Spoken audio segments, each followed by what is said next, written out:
హరే కృష్ణ. అద్భుత క్షణాలు. మనిషి తొలి శ్వాస నుంచి తుది శ్వాస వరకు జీవించే ప్రతి క్షణం అద్భుతమే. అనుక్షణం ఆనందాన్ని ప్రత్యక్షంగా అనుభవించగలగడం మహాద్భుతం. భగవంతుడు మనిషి జీవన ప్రాంగణంలోకి అద్భుత క్షణాలను వర్తమానం ద్వారా నిరంతరం పంపుతూ ఉంటాడు. అవి అనుక్షణం మనిషి చుట్టూ పరిభ్రమిస్తూ ఉంటాయి. వాటిని అందిపుచ్చుకోవాలంటే మనిషి వర్తమానంతో అనుసంధానం కావాలి.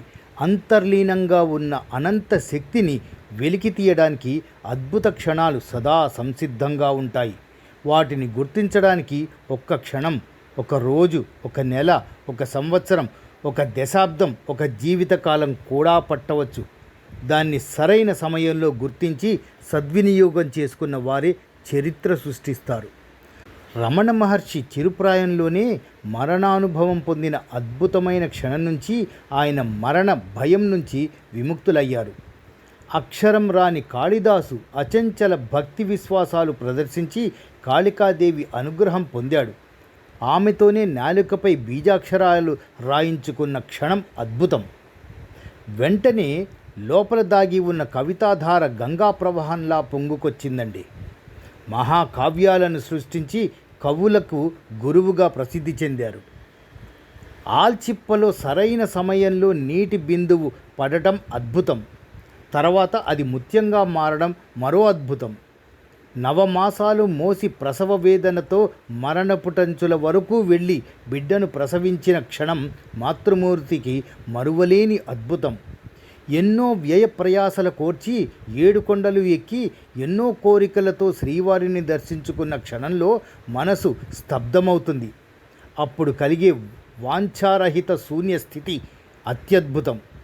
మొలకెత్తే లక్షణం ఉన్న విత్తనం భూమిని చేరి తక్షణం అంకురించే దశ ఉద్దీపన కావడం అద్భుతం. తద్వారా వందల నందన వనాలు రూపొందుతాయి.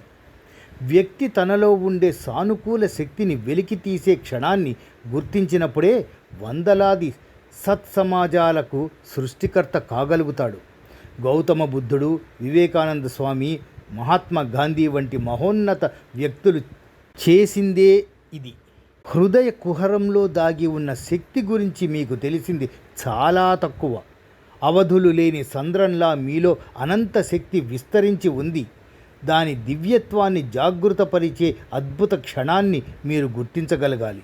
అప్పుడే ఆ అనంత శక్తి మిమ్మల్ని విశ్వ విజేతలుగా చేస్తుంది అన్నారు యువతను ఉద్దేశించి స్వామి వివేకానంద. అలాగే అద్భుత క్షణాన్ని ఒకసారి చేజార్చుకుంటే మరోసారి అవి తిరిగి వచ్చే అవకాశం రాదు. ఎందుకంటే మరుక్షణమే అది గతంగా మారిపోతుంది. ఎంతోమంది క్రీడాకారులు కఠోర పరిశ్రమ అనంతరం పోటీల్లో పాల్గొంటారు. గెలుపును అందుకునే తరుణంలో లక్ష్యం క్షణంలో 1000వ వంతు గురి తప్పినా పసిడి పథకం పరాధీనమవుతుంది. అదృష్టం తరచూ వచ్చిపోతూ ఉంటుంది, కానీ అద్భుత క్షణాలు జీవితంలో ఒకేసారి తలుపు తడతాయి. ఒక్కసారి ఆహ్వానించాక ఆపై ప్రవేశించే క్షణాలు ఉండవు. ఆహ్వానించే వ్యక్తి ఉండరు. తొలి అడిగే తుది అడుగు, అదే అసలైన ఆధ్యాత్మికత. హరే కృష్ణ.